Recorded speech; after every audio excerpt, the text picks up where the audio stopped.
All right, good morning, everyone. Thanks for joining us for another exciting, fun-filled day during Water Week here.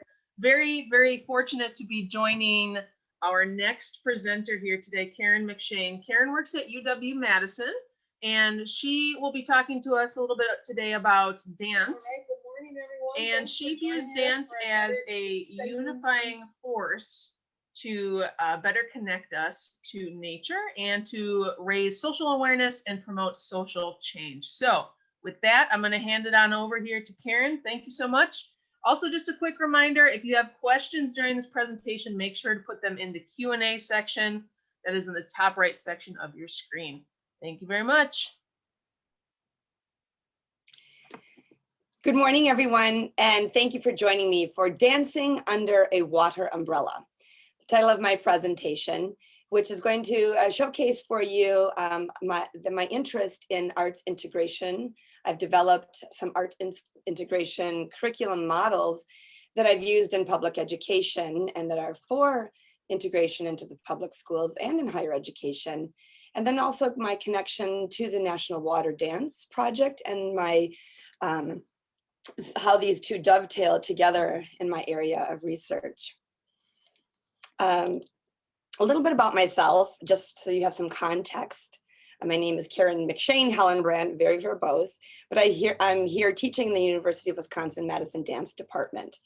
My background, I have a Master of Fine Arts in Performance and Choreography. My undergraduate is in dance education, and I have a K-12 teaching license in the state of Wisconsin. So I have this performing artist, educator, a blend of hats that I wear. I also, just as a side, teach Xena floor bar technique, which is a somatic practice for strengthening, lengthening, and aligning the body. And I'm the statewide coordinator for Wisconsin for the National Water Dance Project. I am also on the one of the ambassadors on the advisory committee for the National Water Dance. I consider myself a dancer, as I said, a teacher, an artist, a mother, and a Cape ecologist. I thought I would start with mainly to lighten myself up, but my interest in the environment goes back to around the time of the very first Earth Day in Wisconsin. And I entered a poster contest sponsored by the Department of Natural Resources, and I won $5. And it's left an imprint upon me. I scooped up roadkill, quite literally, off the road, dehydrated and in other various forms, and saved it in bags and documented where this roadkill had taken, it was slaughtered, and made a poster about these traffic areas and how we can avoid killing our wildlife. So to this day, when I see turtle crossings or rabbit crossings or whatever it happens to be, I sort of feel like I've had a teeny tiny bit in making that social change or raising awareness. But I've considered myself a Cape ecologist, and since that time, and that's how my interest in the environment dovetails with my research in arts integration and curriculum design for schools. Sorry, I have a little bit of a froggy here. For those unaware or not up to speed with what arts integration methodology is, I thought I would help give you a definition that I really like from the Kennedy Center. Arts integration is an approach to teaching in which students construct and demonstrate understanding through an art form.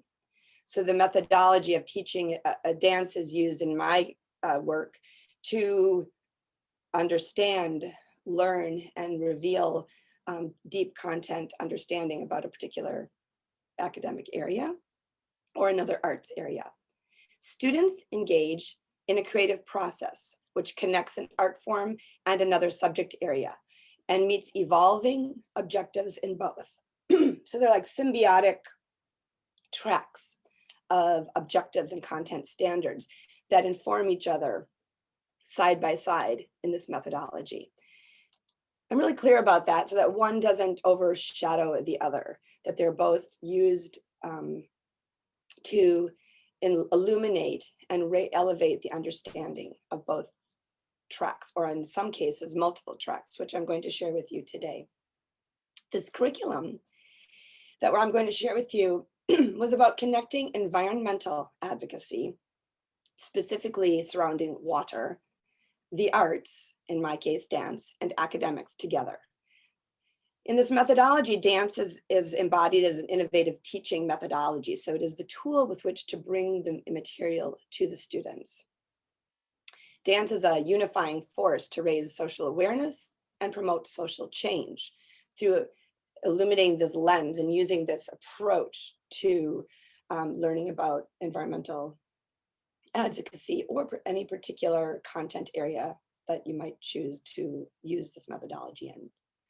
A water-themed curriculum is presented then through an arts integration methodology. And this is very important to me because not only is environmental education sorely lacking in our public schools as a focused area of education, but so is dance education, along with its one of its sister performing arts, theater, statistically is not even occurring in the state of Wisconsin. So I've been very passionate about bringing dance into the schools, not to undermine the integrity of dance as an independent discipline, but to teach concrete the dance framework at the same time that I'm addressing academic content standards. And so this has sort of been, well, it has been a passion of mine. So here's the design. An arts integration is used in an interdisciplinary curriculum using a thematic umbrella. And in this case, the one that I'm presenting to you, the theme is water. And underneath that, dance is used as an innovative teaching methodology. So through the open-ended questioning strategies and the creative process and the fact-finding, students are engaged in higher order thinking by using an synthesis and abstraction, connecting what may appear to be unrelated pieces together to form content and meaning. So at first glance, they may have nothing to, what does levels have to, and spatial levels in dance have to do with the water cycle, right? And then by understanding about the water cycle and understanding these spatial elements, you can make both literal and abstract connections, synthesizing knowledge together and creating meaning. So the meaning becomes, or excuse me, the education becomes embodied in the physical practice of the experience and the student. Dance is also intrinsically motivating, at least I think it is, and it really is a great way to engage various learners. In my experience with whole schools of 500 students, I have complete participation, and students who are sometimes marginalized or not functioning at a high level with other delivery methodologies rise to the top and take on leadership. That's actually another entire lecture or discussion, but I wanted to mention how motivating this methodology is in the classroom. I have this beautiful graphic of an umbrella, but really it's, while I get into this rather complex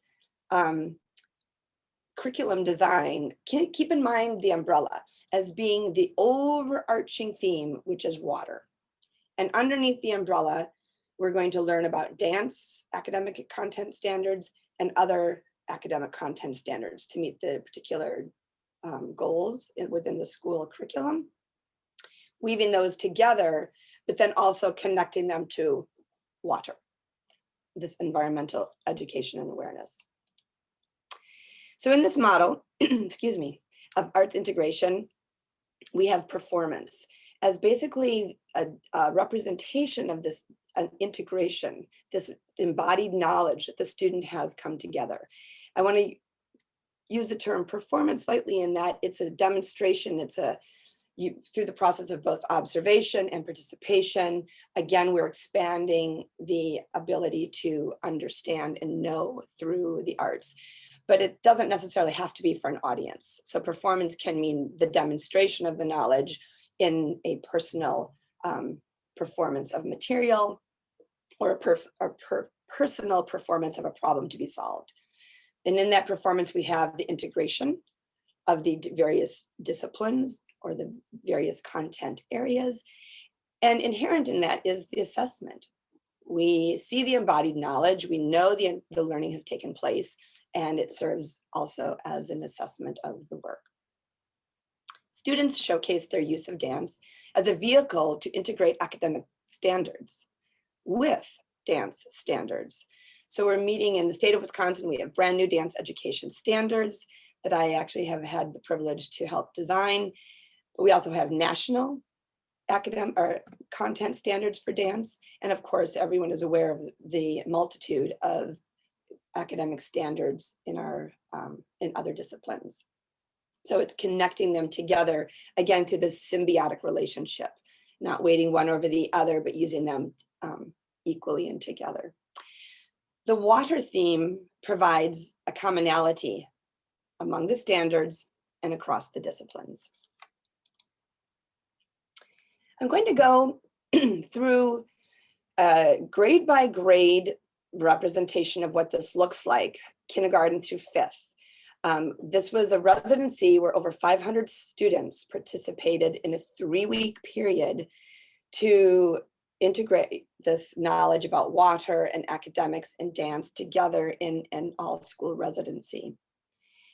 It's going to look very different than some entertainment models of dance or concert dance that you might be familiar with. So I wanted to give you some deep background before you see the montage so you can understand what is being represented or what is being demonstrated as knowledge within this performance. In the kindergarten grade, I use the teachers, what they're working on at that point in time, and the academic focus was the 5 senses. I then connect my own dance focus using dance as an expression. And these are written as learning goals. Understand dance as a way to create and communicate meaning, connecting dance and healthful living. Again, this is going to connect later to the water. Learn other disciplines through dance experiences and make connections between dance and literacy, which is also another academic area besides the 5 senses that they're tangents. Everything is not linear, but one of the goals that I put out for the students. The water focus was this poem, "We See Water. We enjoy beautiful waterways." This is something that I shared with the students. We taste water. We need drinking water to live. We smell water. We can smell that the rain that cleans and nourishes the earth. We touch water. We wash to keep ourselves clean. We hear water. We can hear waves crashing and water dripping. So this was the integration for kindergarten in this residency. First grade, and you're going to see a lot of first grade because I also have a sample where they performed at the National Water Dance Project, which I'll talk about a little bit later. The academic focus here was the weather and the water cycle. We dove into evaporation, condensation, precipitation.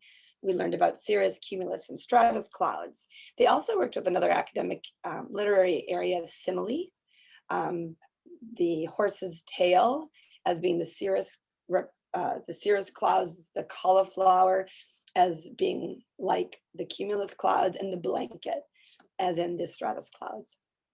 And so then the dance focus was looking at a spatial element of high, middle, and low levels, and also abstraction, forming shapes and performing movement at these high, middle, and low levels to explore and create movement based on the academic focus or the idea from another discipline.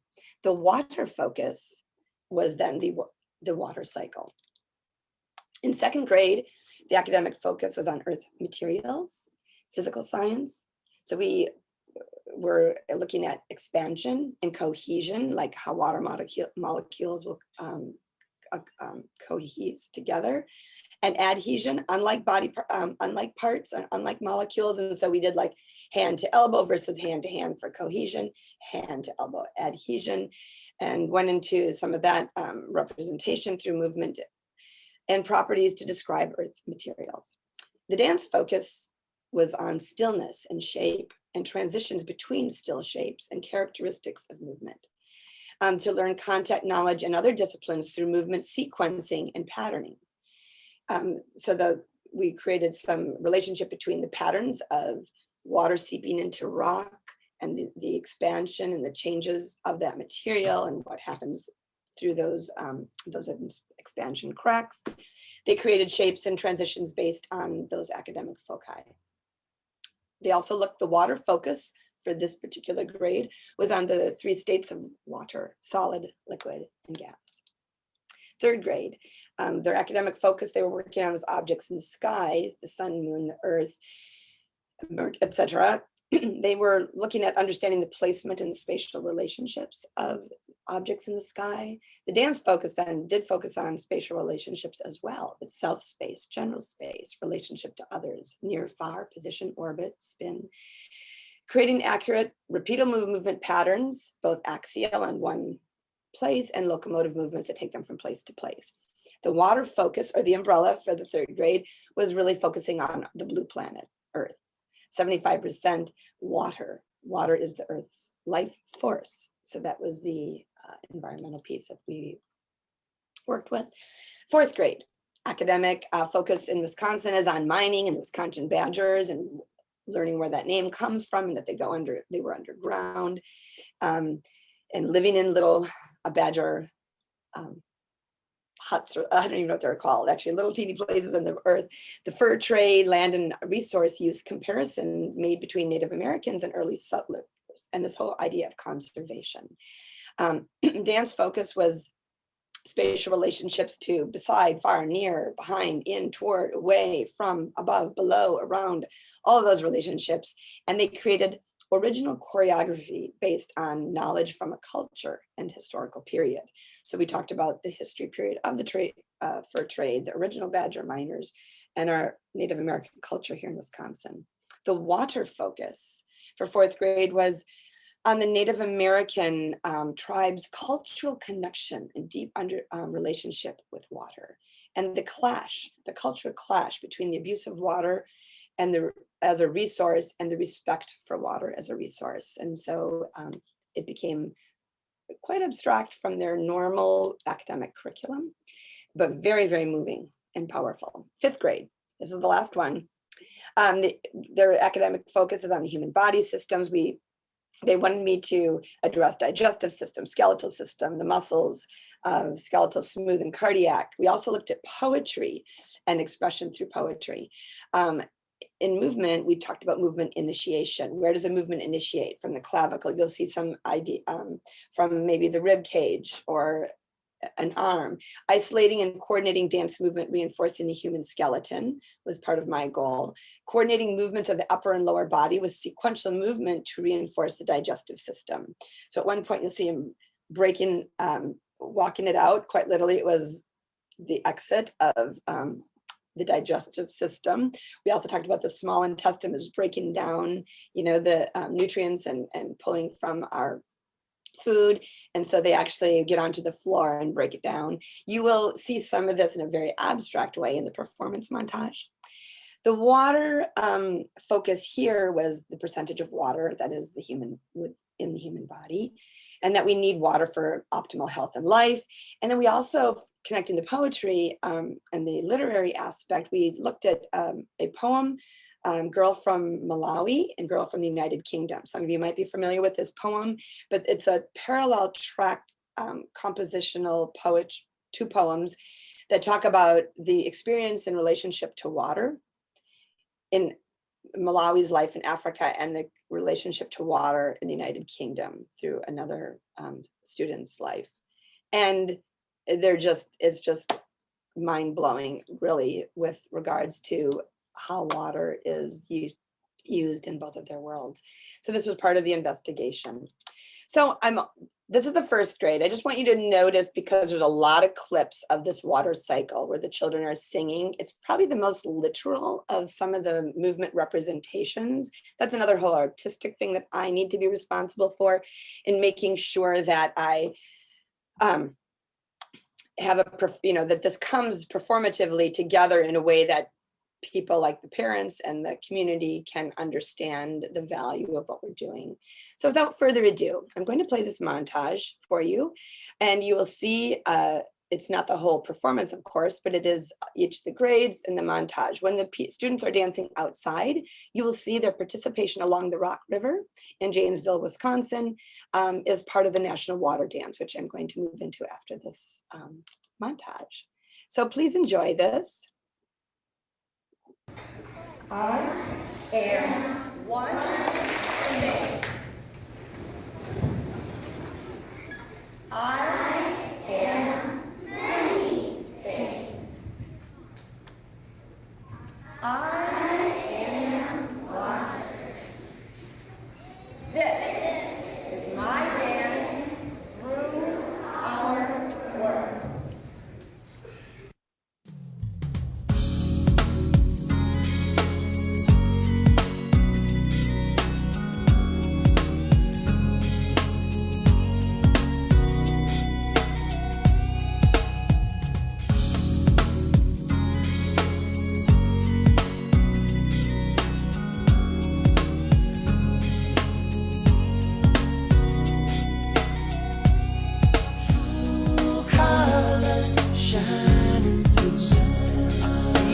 True colors, and that's why I love you. So don't be afraid to let them shine. Just show your true colors. True colors are beautiful, ooh, like a rainbow.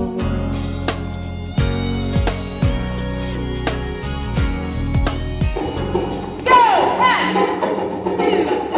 Slowly. 4. Lead the way. 6. 7, 3. Idea. And thirdly, here we go. We drink water. 3. Here. 6. 7. Let's do. To the ankle. Come on. 3, 4, 5, 6, 7, 8. Rock it. 3, 4.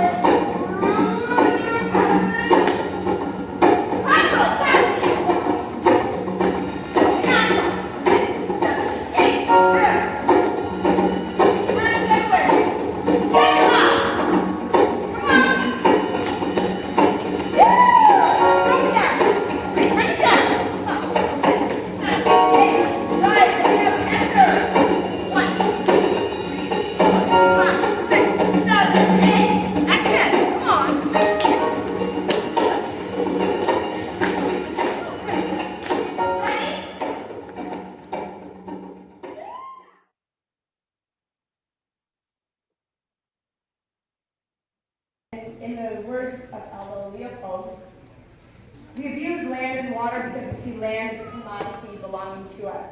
When we see land and water as a community to which we belong, we may begin to see it with love and respect.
And maybe one hair and the other arm,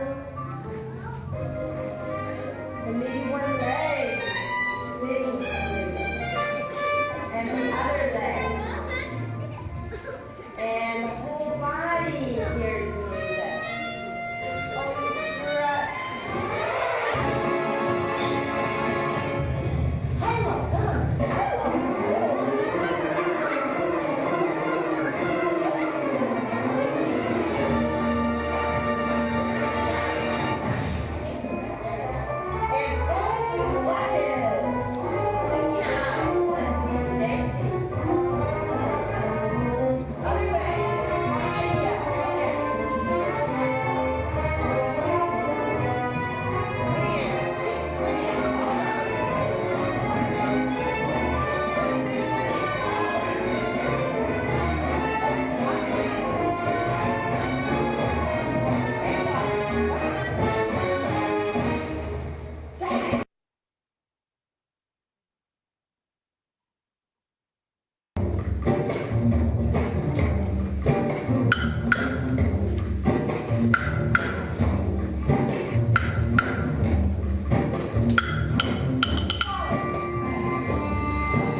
word of the year.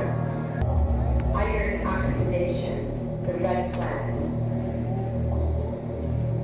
Iron oxidation. An extremely high valence.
Vapor goes up and the rain comes down. It's all in a cycle going round and round. When warm air meets cold air, troubles the enemy storm and less than you. Upwarding forward and through the water. Don't have it, that's the one we should swim. Keep out of the way. Crash, crash, boom, and kabam.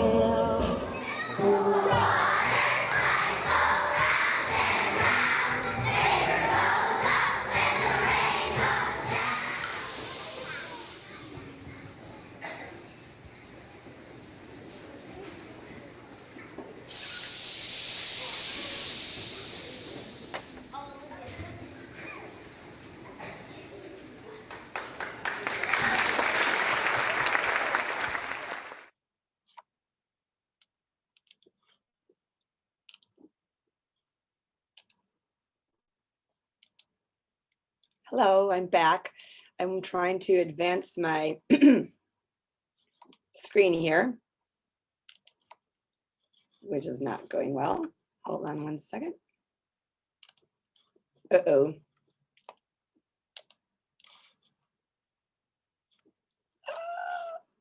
Karen, it looks like you got a, there you are. There you are. And I'm back. Thank you, everyone, for your patience. All right. Well, I did want to mention to you that the outdoor pieces that you saw were of the National Water Dance performance. That was a 2014. That was the first year of the National Water Dance. We have done it 2014, 16, 18, and 20. And so that's why I coordinated this big water themed residency in addition to kind of launch this curriculum and the first ever National Water Dance. So that's how they align in my mind. I wanted to say before I move on that those students performed that same work for their whole school, of course, is involved. So everyone's both performer and audience, but they also did it for 2 evening performances. And while it may look a little bit random to the observer, those students will go into almost those exact same shapes, movements, pathways, collaboration of movement in space. There's 100 students performing on that space, 4 classes, usually 4 or 5 of each grade level together by color. You saw them. And so the reason they're so effectively able to demonstrate the movement is because they've created it in response to carefully crafted problems to be solved that delve into this methodology, pulling together factual information and investigation and research to this embodied work. And that is the nature of educational dance in an arts integration methodology. But I just thought I would share that with you because that was a 3-week residency. That performance from start to finish was over a 3-week time period. I saw each individual student in their classroom 3 times, once together as a full grade. The second time we came together as a full grade was through a dress rehearsal, walking through each grade and then into performance. So I think I just wanted to share that with you. Okay, the National Water Dance. I love this quote by Dr. Andrea Seidel because I think it talks exactly about the idea behind the National Water Dance, which is basically a large movement choir, much like the poem you just saw in the beginning and end of the residency about water. A movement choir allows individuals to experience community through dance and to find somatic empathy to one another through a collective spirit of shared movement, possibly around an idea, concept, or just simply humanity. She says, dance, a physical voice for environmental activism, taking it out of the margins and placing it in the center of the conversation. The National Water Dance mission statement is to promote dance as a vehicle for social change by increasing awareness of environmental and social issues through collaboration with the artistic and educational and scientific communities. The National Water Dance Project makes use of the internet to create a national community, which offers platforms for educating students and supporting artistic exchange among professional artists, while engaging and informing the public. However, I want to be very clear that this is not limited to dancers and or professional artists. It is for everyone. It is for public participation. I'll talk about that in a little moment.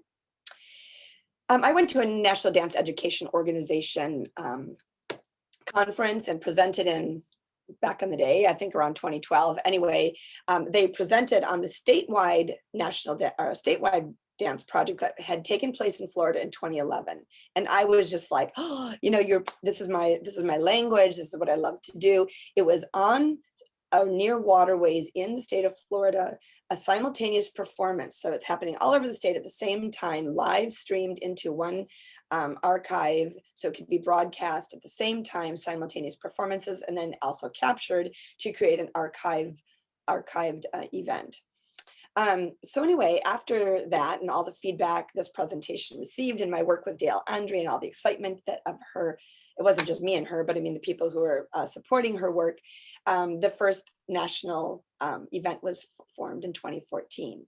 We've had one in 14, 16, 18, and even during the pandemic. It was a little bit disappointing because I had huge lofty plans for the 2020 event here in Madison, using also League of Women Voters and trying to commemorate women's right to vote and trying to get some of our Indigenous people to join us and different cultural groups to perform. And anyway, it was just me performing alone on the top of the Monona Terrace. You'll see me in one of the clips, but we're it was in April, so it was right in the midst of our shutdown. We now boast 65 locations who participate at the same time on the same day across the United States. In 2018, Puerto Rico was included for the first time. With each National Water Dance, we recommit ourselves to the effort of increasing purposeful awareness to drive action on environmental issues, specifically climate change. My own personal investment is, I love the performative nature of this, but I always want to know what's next.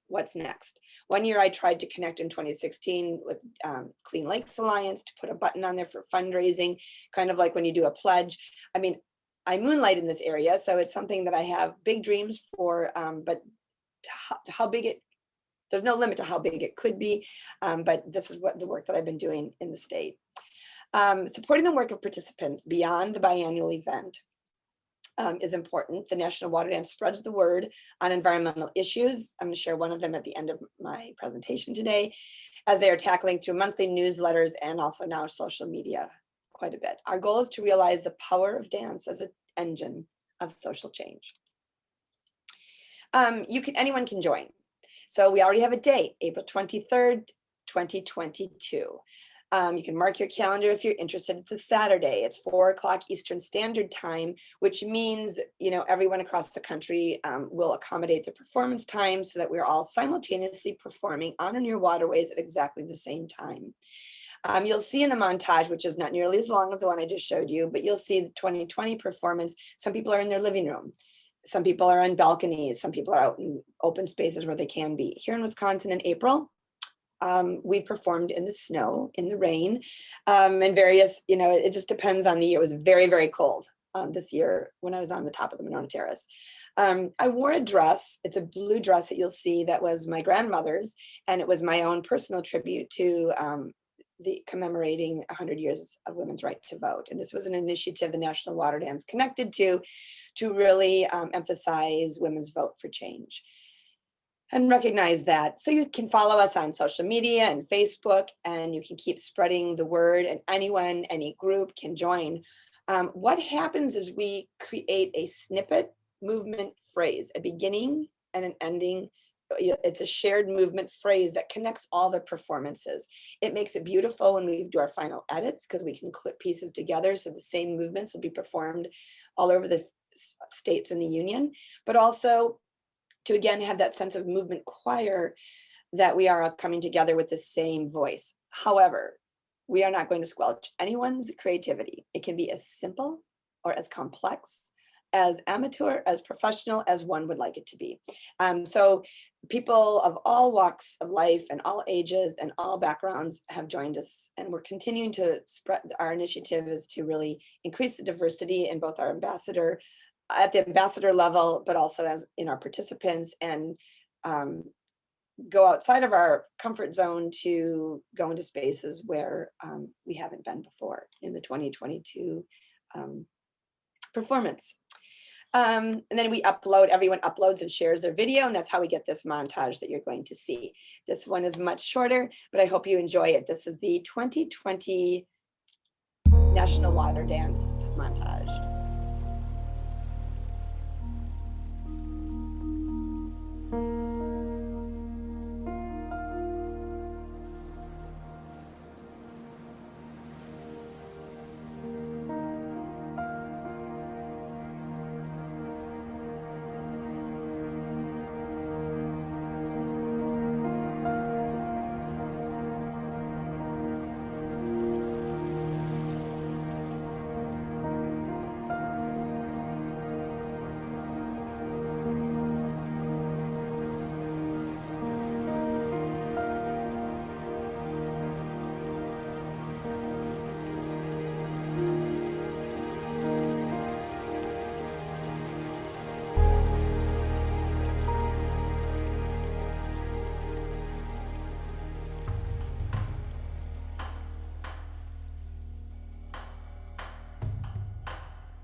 That's me.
Hello, everyone. I'm back.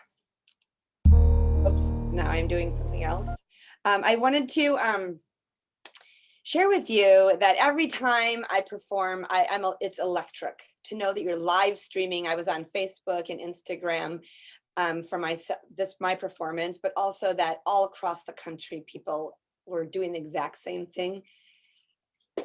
So it was pretty exciting. I wanted to share in I had some students here at the university who performed alongside some of our Great Lakes because they were home because of the pandemic already. We were shut down, and shared their work with me. So I had students performing.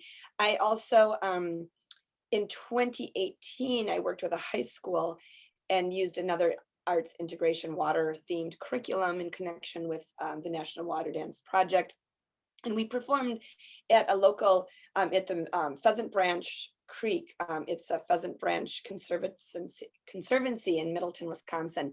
And we performed on this bridge, part of the hiking trails through the Conservancy.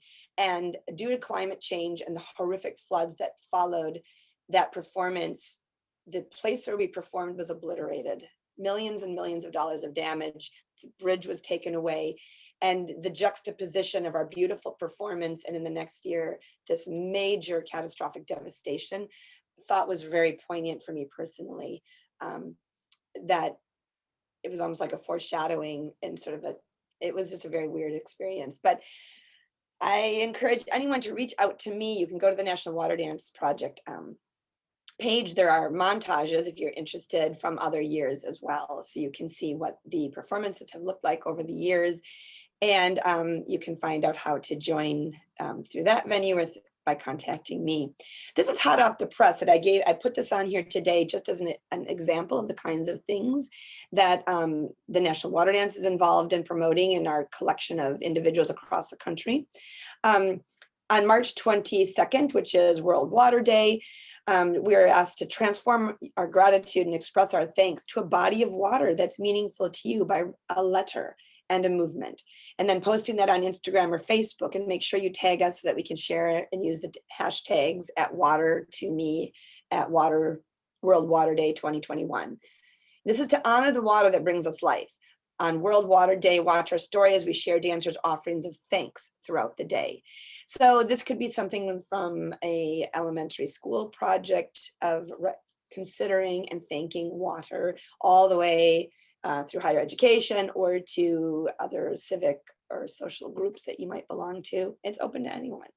Water Thanks was created by Candace Salyers, assistant professor of dance at the University of Southern Mississippi, as an intentional way to approach what water can teach her students as dancers.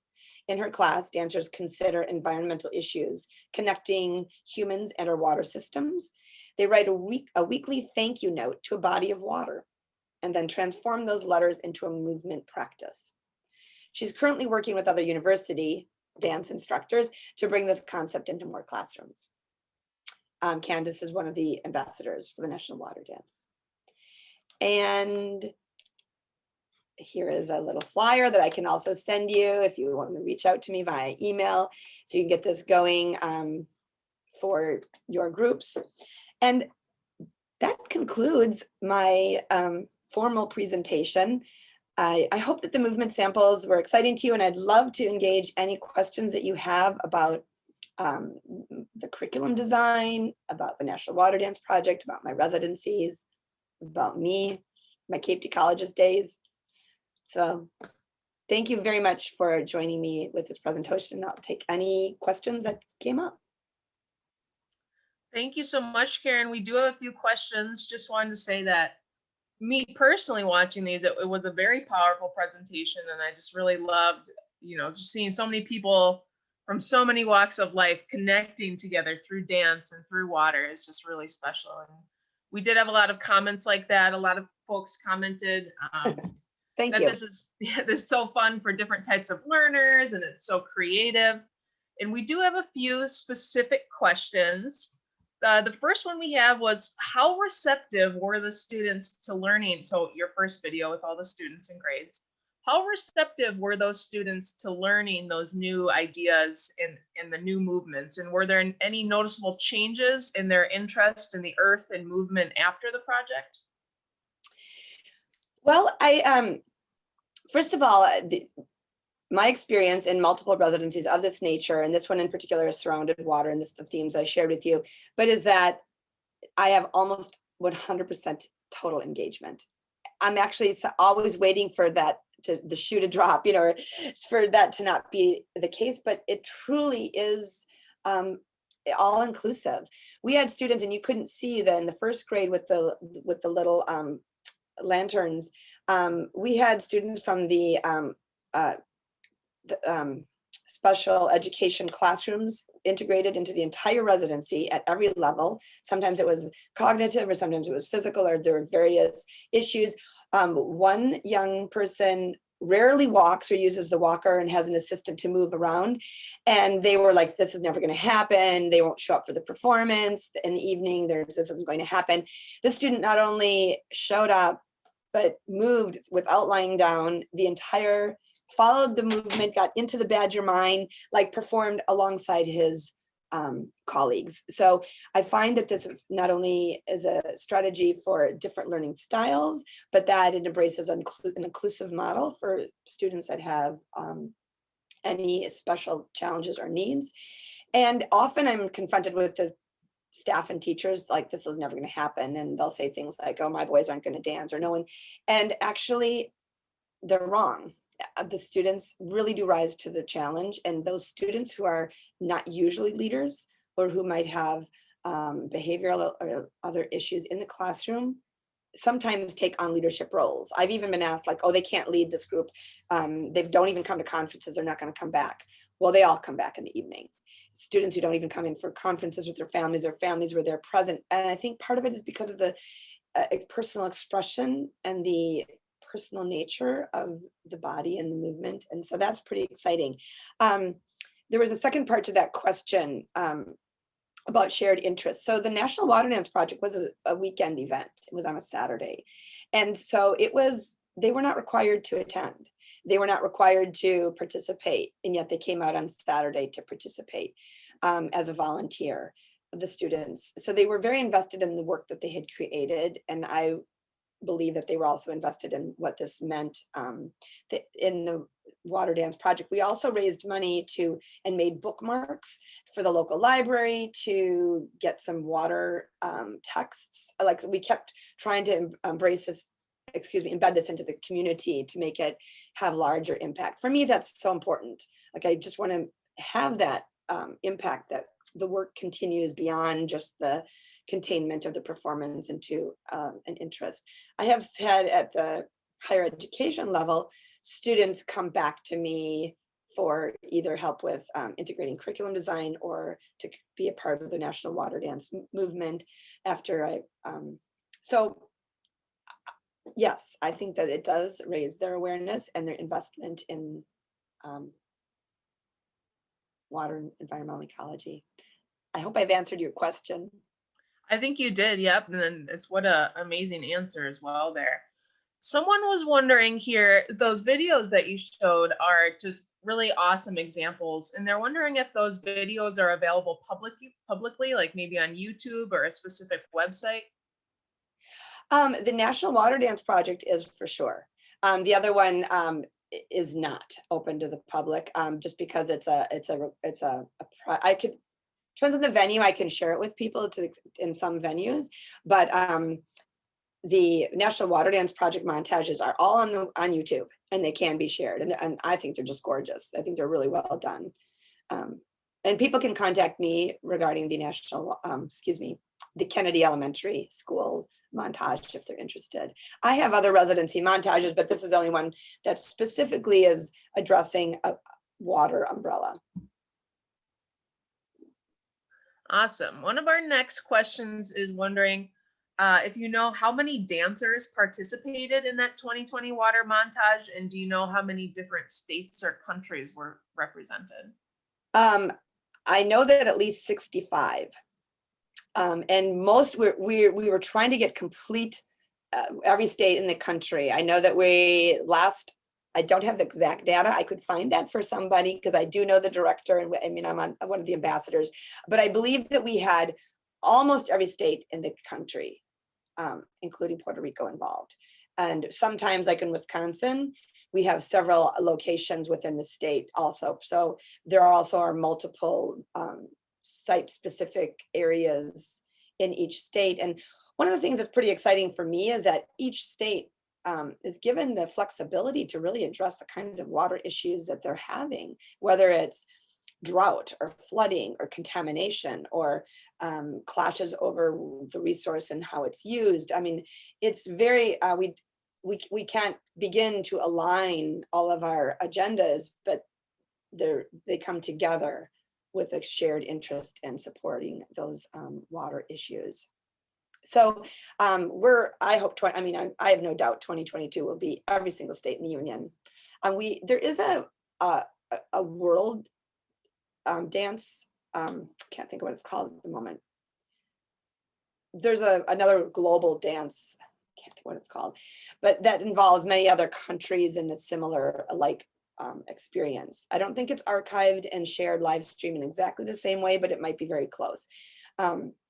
Built on this model, but this is particularly the national from our country and our. Awesome. Yeah. Well, we didn't have any more questions, but we had a couple comments come in that people love the idea of writing a letter to a water body. I know I'm already brainstorming which water body I'd write my letter to. And there was a comment that said she looks forward to sharing these ideas with her daughters and her nieces and friends, all the dancers in this person's life. So I think you've touched many of us today here, Karen, and we certainly appreciate your presentation. Thanks, Emily. And everyone is able to we have the contact information that participants can reach me. Is that correct? We do. Yep. It's all listed on the speaker section of the menus for this conference. Yep. Okay. Do you want me to verbally state my email, everyone? Yeah, do it. Yeah, sometimes it's just easier, especially since it's a recording and some of you may see this at a later date. It's KMHELLEN. That's KM Helen at education.wisc.edu or KAMCSHAN at wisc.edu. Actually, I realize that's probably the better one. I put the first one in the chat box, but you're right. It's all on recording now, so everyone has it. And then I know it's listed on the. No secrets. Well, Emily and Amy, thank you for moderating and helping lead through the discussions. I guess that's it. Yeah, no problem. So thanks again, Karen. Thanks everyone for attending. We are entering a short little break session that's going to go until 10. And at 10 o'clock, sessions will resume and we will see you in the sessions. Thanks, everyone.